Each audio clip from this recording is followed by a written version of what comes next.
아버지, 은혜를 감사합니다. 귀한 아침 시간을 통해 하나님께 기도로 나아갑니다.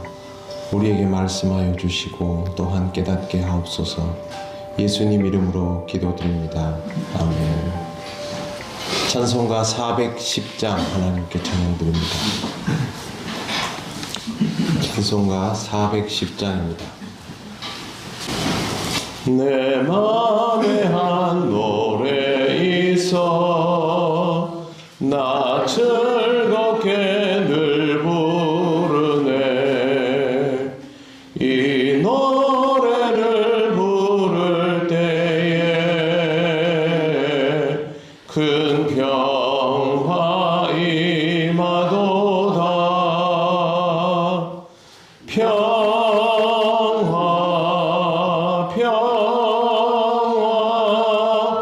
하나님 주신 선물 그 놀라운 주의 평화 하나님 선물일세. 주 십자가 지심으로 날 구원해 주셨으며 주 예수님 고난받아 나 평화 누리도다. 평화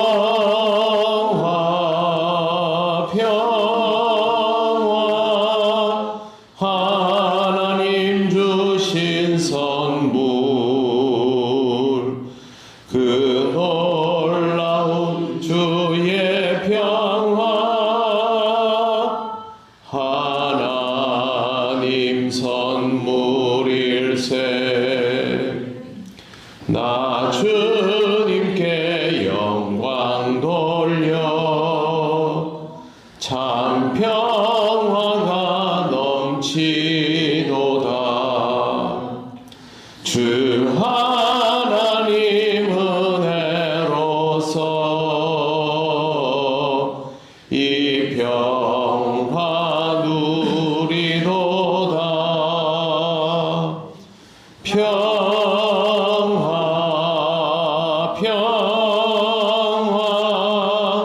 하나님 주신 선물 그 놀라운 주의 평화 하나님 선물일세.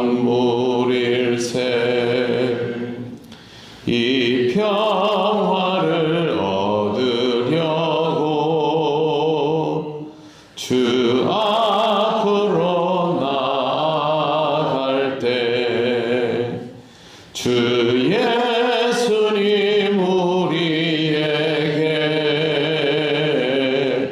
이 평화 주시도다.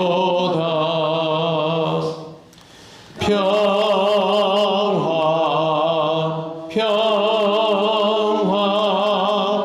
하나님 주신 선물 그 놀라운 주의 평화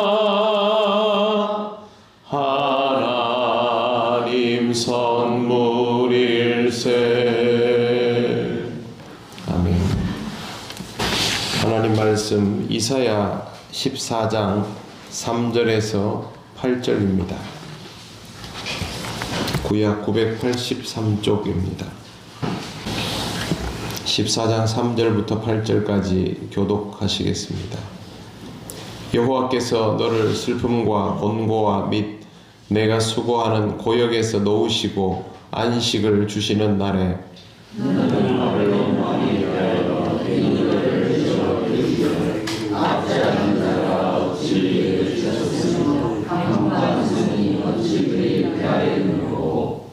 여호와께서 악인의 몽둥이와 통치자의 귤을 꺾으셨도다. 그들이 분내어 얻어주고 있기에 시기를 하지 아니하고 마음을 받으러 하여 그것도 악을 막을 자 없었으니 이제는 온 땅이 조용하고 평온하니 무리가 소리 높여 노래하는도다. 향나무와 레바논의 백향목도 너로 말미암아 기뻐하여 이르기를 내가 넘어져 있은즉 올라와서 우리를 베어 버릴 자 없다 하는도다. 아멘. 오늘 말씀은 바벨론 포로 생활로 고통받게 될 이스라엘 백성에게 하나님께서 주시는 회복의 내용이 담겨 있습니다. 이 말씀에는 안식의 약속도 담겨 있습니다. 이 말씀을 읽는 자리는 아직 유다가 망하기 전입니다. 그러니 지금은 아직 아무 일도 일어나지 않은 상태인데 이사야를 통하여 주시는 예언을 보면 유다에 대하여 앞으로 어렵고 힘든 시간이 있을 것이다 라는 얘기도 하고 또 유다를 압제하는 바벨론도 엄청나게 오래 갈 것 같지만 얼마 가지 않아 망하게 된다라는 내용을 하나님께서 동시에 주셨습니다. 아직 아무것도 이루어지지 않았지만 그들에게 이 두 개의 시간은 다가오게 되어 있습니다. 성경 말씀이 귀한 이유는 하나님께서 우리의 삶에 대하여 미리 아시고 말씀하여 주신다라는 데 있습니다. 하나만이 아니라 다른 것들도 다 이어지고 연동되는 것입니다. 포로의 시간은 분명히 다가옵니다. 이미 하나님께서 현재의 이스라엘 백성의 상태에 대하여 그렇게 판단하셨고 결정하셨기 때문에 다가옵니다. 이 말씀을 기억하고 또 포로가 끝나는 시간도 다가온다고 오늘 분명히 말씀하십니다. 이스라엘 백성은 이 말씀을 기억하고 살아가야 합니다. 앞으로 포로의 시간이 왔을 때 이 시간이 끝나면 하나님이 주시는 회복이 있을 것이다 라는 믿음도 동시에 가지고 있어야 하는 것이죠. 3절 보시면 여호와께서 너를 슬픔과 곤고와 및 내가 수고하는 고역에서 넣으시고 안식을 주시는 날에 라고 되어 있습니다. 그들이 고통받는 시간, 그 고통에서 해방되는 시간이 다 온다는 말인데 고통받는 시간에 대해서 사용된 단어가 슬픔과 곤고, 수고하는 고역입니다. 그만큼 힘들 것이라는 말씀입니다. 그러나 그 뒤에는 안식이 기다리고 있습니다. 하나님의 백성은 두 개를 함께 보아야 하는 것이죠. 이 땅을 살아가면서 겪어야 할 고난과 또 어려움들을 생각하고 그 뒤에 있을 하나님의 나라도 함께 생각해야 하는 것입니다. 고난과 역경은 피하고 싶고 하나님 나라는 소망하고 싶고 그렇지만 항상 두 개의 시간은 우리가 부족하기 때문에 다 경험할 수밖에 없다라는 것이 전제되어야 합니다.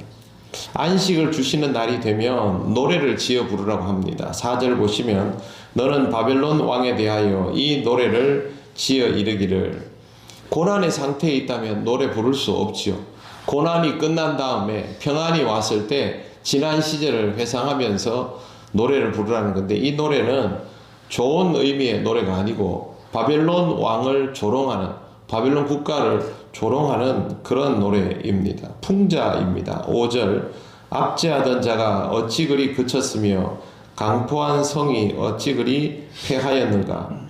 그렇게 우리를 괴롭히던 자는 지금 어디 있는가. 그렇게 오만함을 자랑하던 황금의 성은 지금 어디 있는가. 이 말은 바벨론 황제가 완전히 폐위되고 황제가 죽고 그 다음에 함락되지 않을 것만 같았던 거대한 성 바벨론이 함락될 뿐만 아니라 무너져 내리고 나서 이 노래를 부를 수 있는 것이죠. 바벨론은 지금으로 말하면 미국이나 중국 같은 나라라고 할 수 있습니다. 세상 전부가 망해도 망하지 않을 것 같은 나라, 그런 나라가 망해버린 것입니다. 세상에는 영원한 것이 없습니다. 하나님은 스스로 영원할 수 있다고 생각하는 군주와 국가를 도구처럼 사용하며 그들로 하여금 허무한 종말을 경험하게 하시는 분입니다. 그리고 바로 이 지점이 믿음으로 견뎌온 하나님의 백성이 이런 노래를 부를 수 있는 지점이기도 합니다. 하나님께서 이루시는 반전의 역사는 하나님을 믿고 어려운 시간을 기다리는 자에게는 은혜가 될 것입니다. 5절을 보시면 여호와께서 악인의 몽둥이와 통치자의 귤을 꺾으셨도다 라고 되어 있습니다. 바벨론이 망한 것은 페르시아 때문입니다. 역사에는 그렇게 기록되어 있습니다. 우리도 다 알고 있는 내용인데 중요한 것은요, 5절에 주어가 여호와라는 것입니다.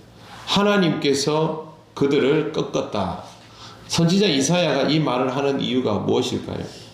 세상에서 보는 흐름은 바벨론은 메대와 바사에 의해서 망했지만 실제로 이 사건은 하나님의 영적 주권으로 인하여 일어난 일이기 때문에 하나님이 그들을 직접 꺾으신 것이다 라고 선지자 이사야가 하나님을 믿는 자들에게 분명하게 선포하는 것입니다. 세상에서 일어난 일들은 세상 사람들은 세상의 안목으로 판단하지만 그것은 알고 보면 창조주 하나님, 섭리자 하나님의 영적 주권에 의하여 일어난 사건이기 때문에 실제로는 주어가 하나님이시라는 데에 있습니다. 인류의 역사에는 이런 일들이 분명히 있어 왔습니다. 기독교를 극렬히 박해하던 로마가 자신들이 피할 수 없는 길목에 서서 기독교를 국교로 공인하게 됩니다. 그리고 얼마 지나지 않아서 로마 제국은 망합니다. 없어질 것만 같았던 복음은 사라지지 않고 오히려 확장되었고 영원할 것만 같았던 로마는 도리어 망하게 되었습니다. 2000년간 방황을 거듭했던 이스라엘 민족의 모습은 우리에게 많은 것을 시사해 주지 않습니까? 이스라엘은 아직도 방황 중입니다. 그들이 그토록 원하던 땅에 돌아갔지만 지금도 그 땅에서 스스로 불안히 여기니까 계속해서 무언가를 하는데 그것이 사실은 그들과 온 세계의 악재가 되어가고 있습니다. 우리나라에 복음이 들어온 타이밍을 보면요, 서구 열강이 다 우리나라를 탐낼 때 그 중에서도 가장 빨리 강세를 드러냈던 일본이 우리를 집어삼킬 직전에 복음이 들어왔습니다. 그 복음이 없었다면 우리 민족은 단순히 독립하겠다는 열의만을 가지고 오랜 세월을 버틸 수 없었을 것입니다. 복음의 위력이 우리 국민들에게 굉장히 큰 영향을 미쳤고 우리가 그때부터 교회가 확장되면서 믿는 자들이 이 나라를 지탱할 수 있었던 것입니다. 여러분, 아시아에서 개신교인이 제일 많은 국가가 어딘지 아십니까? 우리나라입니다. 절대적으로 많습니다. 아시아의 정서상 개신교도들이 이렇게 뿌리 내릴 수 있는 환경이 아닙니다. 그럼에도 불구하고 아시아에서 아주 특이하게도 우리나라만 크리스천의 숫자가 압도적으로 높습니다. 전체 국민의 4분의 1가량이 크리스천이라는 말은 이 나라가 기독교를 배제하고는 아무 일도 할 수 없다라는 뜻입니다. 우리가 선한 영향력만 가지고 있으면 얼마든지 이 나라를 건강하게 할 수 있는 위력을 가지고 있는 하나님의 백성이라는 뜻입니다. 이게 어떻게 그 절묘한 시기에 다른 나라들은 전부 압제를 당하며 서양에 대한 부정적인 생각만 가득할 수밖에 없는 그 시기에 복음을 맞이하면서 서양인들에 대한 인식도 우리는 다른 아시아인들과는 많이 다르죠. 이 절묘한 역사들이 하나님께서 이루어 가시는 하나하나의 모습들입니다. 앞으로 일어날 일들도 우리는 다 해석 못합니다. 그럼에도 불구하고 모든 것들의 주권자는 하나님이십니다. 역사에 기록되어 있는 내용이 중요한 것이 아니라 그 역사의 시면에 있는 영이신 하나님의 주도하심이 더 중요한 것이고, 그건 우리들 교회의 역사, 우리 개인의 삶도 마찬가지입니다. 우리 교회가 이곳에 세워지고 어떤 목회자들이 목회를 했고 어떤 일꾼들이 세워지고 기름 부음을 받았고 어떤 일들을 경험했고 오늘에 이르는 것 모두 하나님의 주권적 섭리 안에 있습니다. 그 안에서 우리가 하나님의 백성으로 하나님의 역사를 기대하며 살아가는 것이 신앙생활입니다. 하나님께서 우리를 주도하신다는 생각을 항상 하시고 그 안에서 믿음으로 살아가시는 여러분이 되시기를 바랍니다. 기도드리겠습니다. 하나님 감사합니다. 우리에게 주신 은혜의 자리를 통하여 하나님의 주권을 다시 한번 인정하고 또 경험하며 더욱 깊은 은혜 가운데 살아가기를 원합니다.